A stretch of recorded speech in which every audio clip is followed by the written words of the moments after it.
Hello and welcome to the second lecture of Deep Learning at the University of Tübingen. Last time we have talked about linear regression and a maximum likelihood interpretation thereof. Today we're going to talk about classification and computation graphs, which brings us one step closer to deep neural networks. This is an overview of the agenda for this lecture. It is structured in 4 units. In the first unit, we're going to discuss the logistic regression problem for classification. In the second unit, we're going to discuss computation graphs. In the third unit, we're going to discuss the backpropagation algorithm, which is so fundamental for deep learning today. And in the fourth unit, we're going to introduce briefly the educational framework, the educational deep learning framework that we are going to be using during the first part of this lecture series for understanding in depth how deep neural networks work. So let's start with logistic regression. Here's a brief recap of what we've seen already in the last lecture. This is illustrating the supervised learning problem setup. We have a model here in the center that tries to predict an output y from an input x. And that model f is parameterized. You can think of this as a function, which is parameterized by some parameters w. In machine learning now, there's 2 fundamental problems that we need to solve. The first is the learning problem. This is about estimating the parameters of this model, parameters w, from a training set. Training set is composed of x and y pairs here. In this case, we have n elements in the training set. After learning, we fix the parameters w, and now we can use this model to make novel predictions. For unseen inputs x, we can make a prediction y. This is what is shown here. So these are the 2 fundamental problems in machine learning. Now, last time we have discussed the regression problem, where the input could be any structured object, such as this sequence of stock, and the output is a one-dimensional real number. In this case, maybe the price or the value of the stock at the next day. And this is a problem that can be solved, for instance, using linear regression.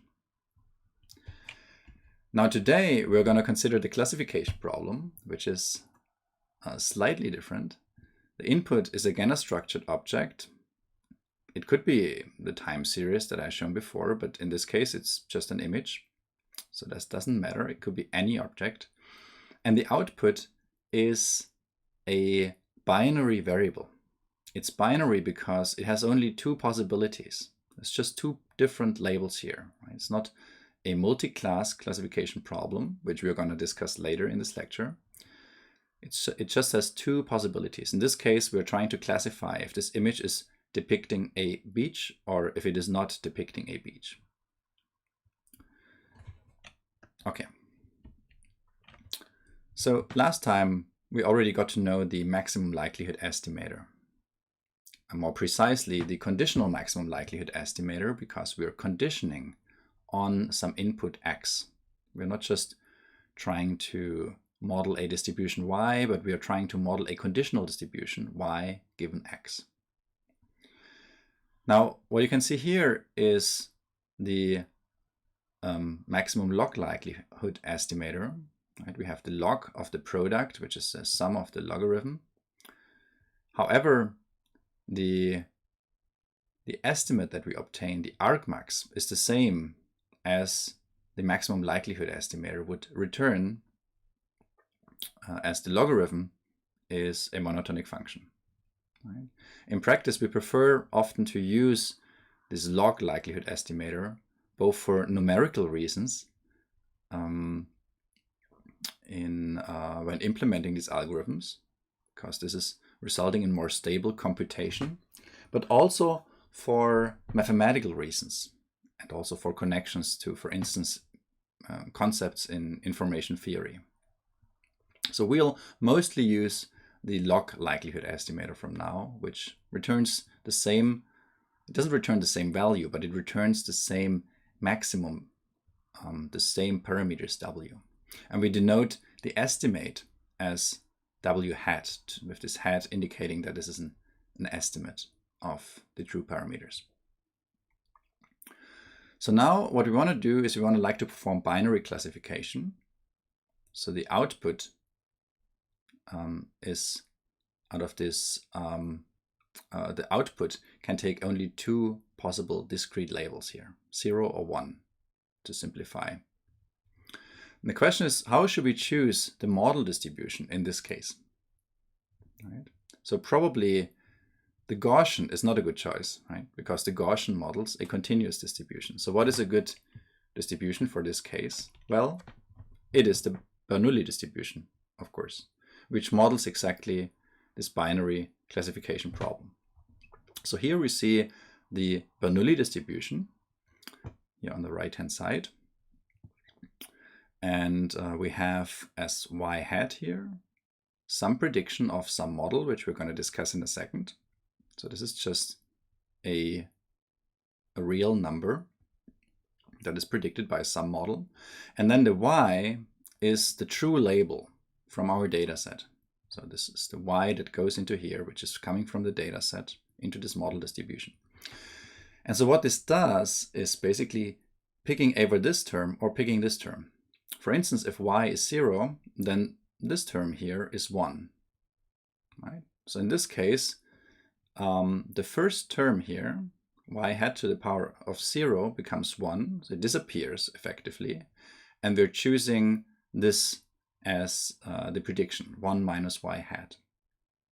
You can think of this as the probability of predicting the positive class, the 1 class. Right? So you can already see that if the true label is 0, then we would prefer a predictor that also predicts 0, because then this entire term will be close to 1. So will be close to the maximum value that the probability can take. This is a discrete probability. Conversely, if y is 1, then the second term will disappear, because we have 1 minus 1 is 0. So this term to the power of 0 is 1. So this entire term here will disappear. And we are left with the first term here, which means y hat. And in this case, our predictor should predict a number that's close to 1, because then we are maximizing this probability.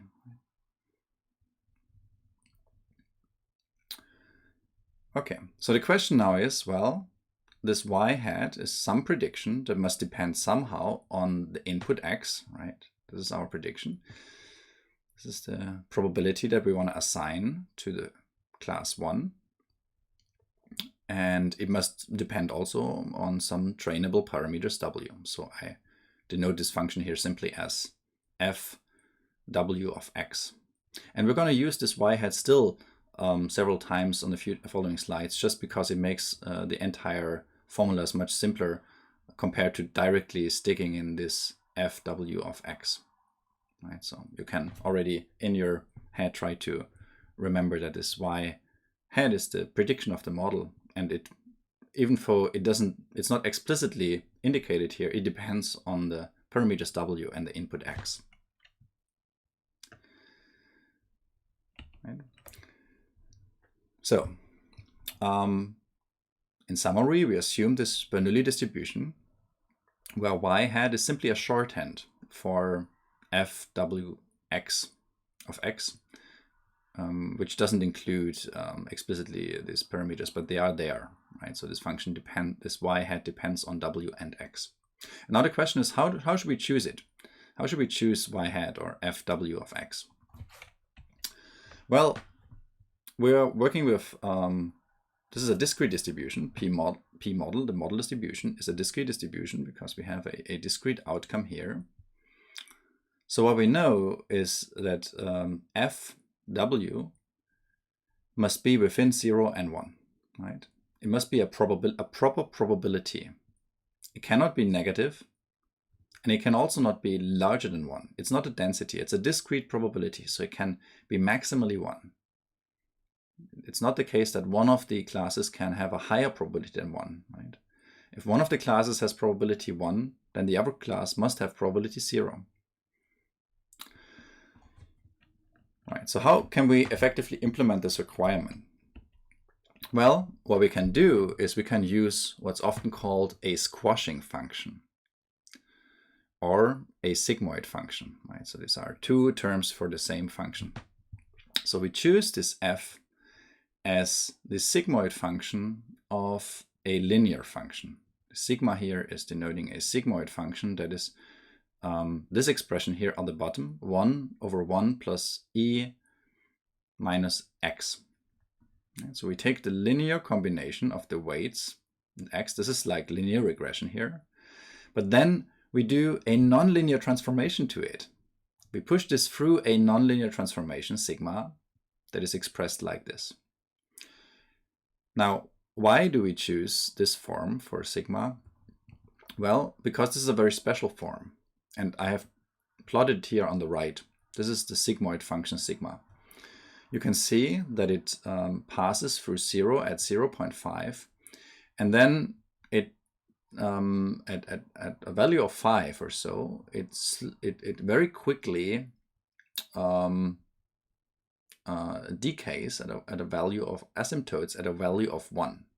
It doesn't go beyond 1. And similarly, at minus 5, when it goes closer to minus infinity, it tends to the value 0 and doesn't go below 0. So what this function effectively does is it takes a unbounded range of the real numbers. So this on the x-axis here we have the real numbers. This is basically what WT times x is returning. We have no restrictions here, so it can be any real number. It's a scalar that is returned here. And it transforms this domain of real numbers to the domain of from 0 to 1, to the interval 0 to 1. Right? So we know that after applying the squashing function, that's why it's called squashing, it's squeezing the values to the interval 0 to 1. And that's exactly what we want, because we must fulfill this requirement that the outcome of this function is between 0 and 1 to be a proper probability. Okay. This is also the reason why this is called logistic regression, because this is the logistic, this is also sometimes called the logistic function, the logistic transfer function. And this is a requirement because we are dealing with a classification problem here. So now let's put it together. We have the maximum likelihood estimator from before. And now for the model distribution, we plug in the Bernoulli distribution here, where this y hat is the sigmoid of W transpose X, or Xi in this case, because we're considering a specific data point here in this equation. Now, because we have the logarithm of this expression, we can transform it slightly. So we can, we have a product here, so we can split this up with a sum. And so we have the logarithm of the first term, and also this exponent here we can pull in front based on the logarithm rules, and the same on the letter term. And then instead of maximizing, we can also minimize this expression by writing a minus in front. Just changing the plus into a minus, and minimizing is the same, of course, as maximizing this. In machine learning, we often don't maximize likelihoods, but we rather minimize loss functions, and that's why we are writing it this way here. And this letter term here now has a specific name in the machine learning community. Is called a binary cross entropy loss. It's a binary cross entropy loss, and for the loss we often use this symbol here, L, calligraphic L. It's a loss between the predicted y and the true y. And as the name loss indicates, a high loss is bad and a low loss is desirable. So we want to minimize the loss. We want to compute the overall minimum over the data set of all these individual losses. So as already mentioned, in machine learning we use often the more general term loss rather than what we have used before in linear regression, the error function. And the reason is that this loss term is more general. It's not necessarily an error between observations. It could also be, for instance, an inductive bias that we want to encode. It could be, for instance, encoding a regularizer over the network weights, or some more complex object that is hard to describe as an error. And it's a measure of the loss that is incurred by assigning a certain label or making a certain prediction, right? Which is, the loss can be different from the error. It could be that some error that I do has a higher loss because I want this error to occur less frequently. And that's why a loss function is, in terms of the definition, is a more general term. Now, this formula has the following interpretation. What we want to minimize effectively is the dissimilarity between the empirical data distribution, P data, which is defined by the training set, and the model distribution. So we want to find a parameter for our model such that the prediction of our model is most similar to our data. And effectively, both distributions are the same. This is what this expression tells us, and we'll go into the details a little bit more. So let's look at this binary cross entropy loss. So now we're looking only at this expression for a single data point I. And this is what I write down here as this binary cross entropy loss. So we can rewrite this binary cross entropy loss as follows. So if yi equals 1, then we're considering the first term because the second term disappears because we have 1 minus 1 is 0. If yi equals 0, then the first term obviously disappears. So if the true label is 1, then we have this curve,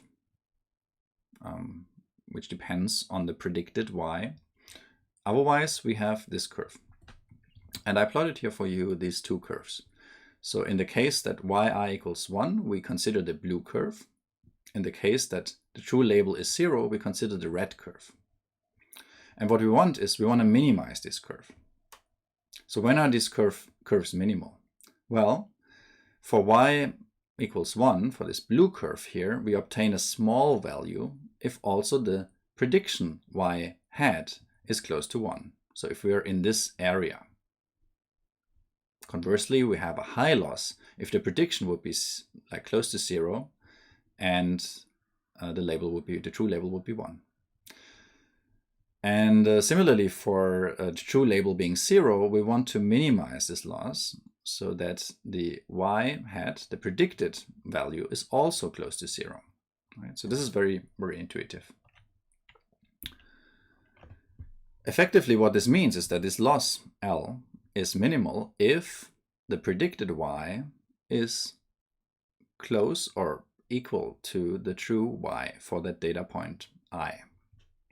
And this loss function here can be extended to more than two classes. You can think about these as probabilities, right? And we can have more than two. In the case of 2, then because it's a 2 simplex, we have just the 1 minus the first here, but we can consider a higher order simplex here where we have multiple outputs.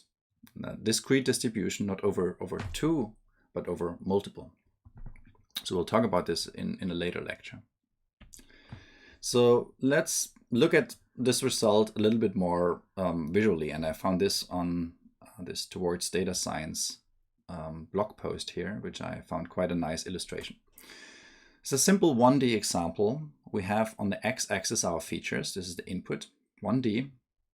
And then here we want to classify between positive and negative. So the only thing we observe from the data is the x value. And then we want to tell for a particular x value, is it in the positive class or in the negative class? You can see that they are discrete. They're only taking values 1 or values 0. So this is the data set. We have a set of positive samples here in green and a set of negative samples in red. Negative is equal to y I equals 0. Now, what we want to do is we want to fit such a logistic regression model, which has this logistic curve here, a very simple one, which is basically taking just a bias plus a weight times this x value here. This is a very simple linear term, and then pushes this through this nonlinearity that you can see here to fit to this data set. And what you see here is already the fit to this data set. Now, how do we interpret this in terms of probabilities and the loss function? Well, the probabilities of the classifier, this is this curve here, for the positive samples are shown with these green bars here, where each of these green bars is basically extending all the way up to the curve, because this is the probability that the model assigns to these positive values. Now you can already see that for the positive values, this is not ideal. Even for overall, this is the ideal classifier. Here, this sample, for instance, of the data set is only classified as a positive value with maybe 0.4 probability. So it has a higher chance, based on our classifier, to be in the negative class. Right? But what you can see is already the criterion that we want to optimize. We want to, obviously, for all data points, we want to maximize these probabilities being correctly assigned. Now, unfortunately, with these features, it's not possible to do this perfectly, right? Because we have not only the positive points, but we have also the negative points. And these are the probabilities for the negative points. So in this case, the bars extend from the top. You can see also that, like, on the left-hand side, we are quite confident, right? We have high probability. Now, this should be actually reverse. But like for this outlier here, we have a very low probability. We have actually a higher probability. This is this region here of being the positive class, right? Yet we have to maintain this balance, right? We want to train a classifier that represents the entire data set. This is the sum over this cross entropy that we're computing, right? This balances the influence of these data points. Now we can put all of these probabilities together, and we can, because it doesn't make sense to have them hanging from the top, we can just put them to the bottom. So this is the same as this, just that we arrange them from the bottom. And again, red is negative and green is positive. And what we now want to optimize is basically these probabilities. We want to maximize them. Or equivalently, we want to minimize the negative logarithm. And this is the negative logarithm here. You can see that, for instance, this red point here that is classified wrongly, has low probability for the correct class, has also a high loss. And that makes sense, right? Because it's given the parameters of the model, even for these parameters are optimal, because the data set has so much confusion, has a high loss, right? And so what we do then, and this is where the balancing comes in, is we minimize the mean or the sum over all these negative log probabilities. Okay, so this is basically an intuition of what we are doing. Now, this is the model, the full model, maximum likelihood model for logistic regression that we have been looking at. Right, so we are trying to find the optimal weights W under this binary cross entropy loss over all the data points, where the model predicts y hat via this logistic function of a linear function, and this is the logistic function, or the sigmoid. Now the question is, well, how do we actually optimize this, right? In the case of linear regression, which we had discussed in the last lecture, it was easy because the loss was a quadratic function in W. Now, in this case, the loss is not a quadratic function in W anymore. If you look at this loss, and if you look at where W appears, so W appears here inside the sigmoid, which is a nonlinear function already, right? So it's linear here, but then we pass it through a nonlinear function. And then we take the logarithm of this nonlinear function, which is also a nonlinear function, right? So this is highly nonlinear transformation of this linear model. And so we don't have an easy expression as we had it in the quadratic case for the linear regression task. Now what can we do? Well, in this case, if there's no closed form analytic solution, we need to apply some iterative optimization technique, which is based on gradients, right? Luckily, we can compute gradients, so that's good. And so we can use a gradient-based optimizer that slowly follows the gradient to a local minimum, starting from some initialization, following to the local minimum. Actually, in this case, the situation is great because despite this not being a quadratic function that is easy to minimize, we need to apply this iterative algorithm. It's still a convex function. It can be shown that this problem is a convex problem, so we know that we don't fall into a local optimum.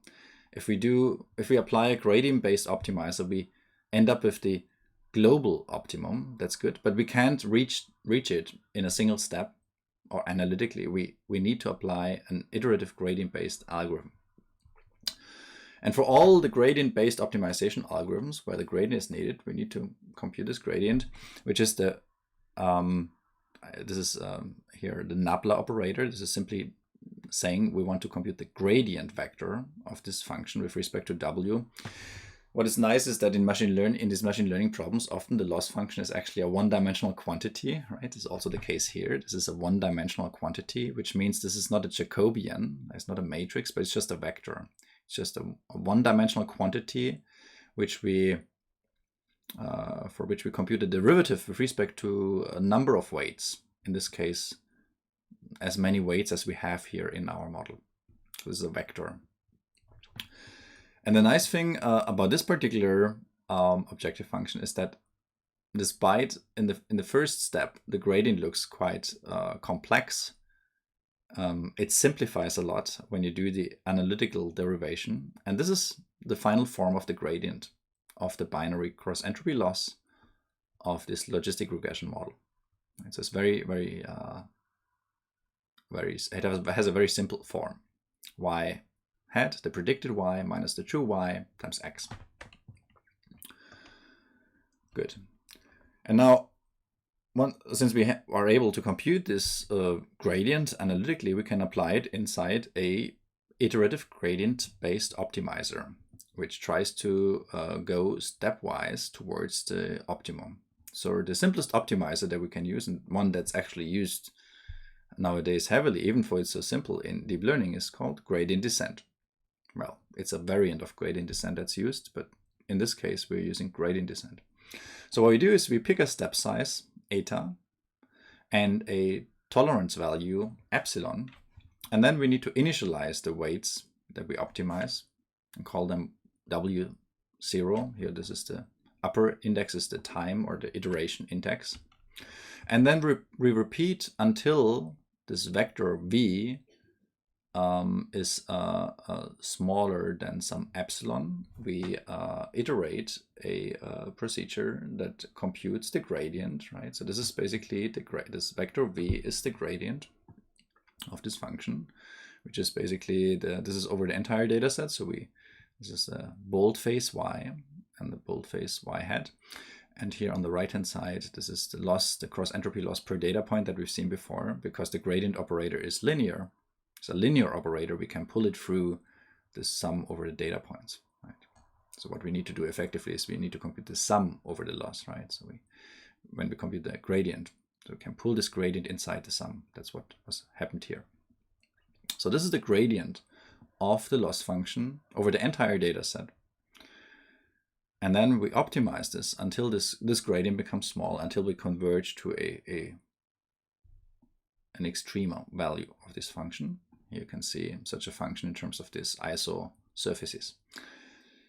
And we go always into the direction of the negative gradient in order to go towards smaller values in this energy landscape or in this loss landscape here. So this is updating W. This is the next iteration of W. W1 equals W0 minus the negative gradient times the step size.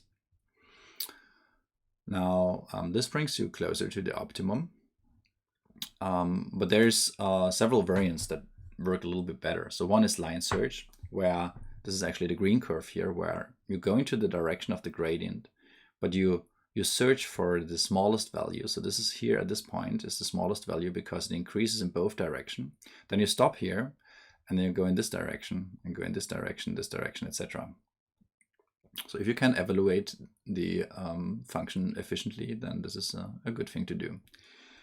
You can do even better for some problems by using the conjugate gradient method, where you're not going into the direction of the gradient, but into some conjugate direction that brings you more directly to the optimal value. Right? And there's other techniques like LBFGS, etc.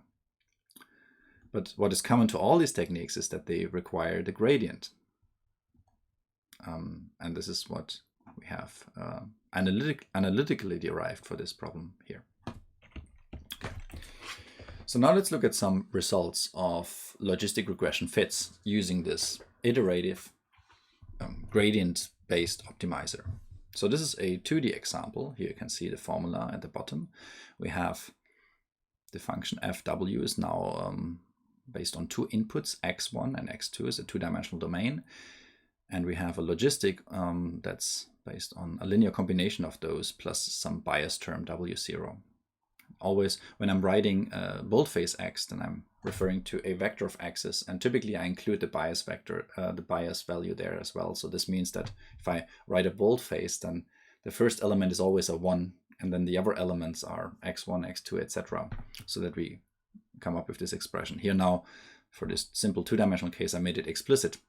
So we have the bias and they have this. So we have 3 weights basically, but 2 inputs. Yeah, and we have this data set. So 2 different data sets here in this case. So on the left, we have the blue points are the negative class, and that's actually the opposite. The blue points are the positive class and the red points are the negative class. We try to fit this logistic regression model. You can see already that this results in a linear decision boundary. But we are able to optimize also the slope, which gives us some indication about the confusion, right? So this is basically the white line indicates, this is at 0.5, where we would classify a new point as exactly likely of being in both classes. If it's a little bit right of the white line, it would be more likely for our classifier to be classified as the negative class. If it's a little bit left of this line, it would be more likely to be classified as the positive class. And here on the right, it's a little bit different because these 2 data sets, these 2 clusters are overlapping more. So there's much more confusion and they are a little bit different arranged. So the center is different from here. And you can see that now the decision boundary has a different slope because the centers are at different locations, but also because there's more confusion between these points, the classifier also exhibits the same behavior of more confusion by having a smaller slope. So that there's the transition between the blue and the red class is not as quick as here. And so this can be modeled by these weights, W0, W1, and W2. The slope of this sigmoid function. Okay. Finally, I want to highlight a little bit the connections to information theory, even though we don't have time, unfortunately, to go there into a lot of detail, but it's highly connected and there's very interesting connections. In particular, maximizing the log likelihood is actually equivalent to minimizing the cross entropy or the KL divergence, which are both fundamental information theoretic quantities. So here on the top, we have our log likelihood maximization problem. This is the same as before. We have the model distribution, and we have these argmax. We want to find the parameters W that maximize the sum over all data points of the log model probability for these data points with respect to W. This is our estimate. This is called the log likelihood. So this is what we know. Now, we can rewrite this using an expectation. Why? Well, what we do here effectively is we are looking at an empirical estimate over the data distribution, right? We are just basically, well, if we would write 1 over n here, which would be the mean, right? Then we would look at the empirical estimate over the data distribution. But 1 over n is a constant with respect to w, so it gets absorbed into the argmax operator. But think of, for a moment, think about this equation here as having a 1 over n in the beginning. Then this would exactly correspond to the definition of the expectation operator, which is basically expectation over the probability of the data points, right? So each of the data points is a sampling-based estimate here of the log model distribution, right? So we have now y and x, and if I write an expectation here, because I didn't have enough space, I write just expectation of p data, because we know what the expectation is over. It's over the data distribution, which is pairs of x and y. More correctly, I would have needed to write here a pair, so bracket x and comma y sampled from the data distribution, which is effectively what's happening here. We have n samples from the data distribution. That's why it's equivalent to writing the expectation over the data distribution for these samples x and y. And then in the argument is the same term as here. Okay, so we have the expectation over the data distribution of the model distribution. Now, we can, of course, write this argmax in terms of an argmin if we replace the plus with a minus here, right? Same as before. Why do we do it? Why did they do this? Because now this becomes a very well-known quantity in information theory, which is called the cross entropy. It's a cross entropy between the data distribution and the model distribution, and it has tight connections to the entropy and to the Kullback-Leibler divergence that we come to in a second. So this is called the cross entropy between the data and the model distribution. Now what we can do also is we can take this term and we can add inside this argument here, we can add the log data probability of y given x. Why can we do that? Well, because the data probability, this data distribution, does not depend on w. So it's changing the value of this function, but it's constant with respect to w, so we can just add it.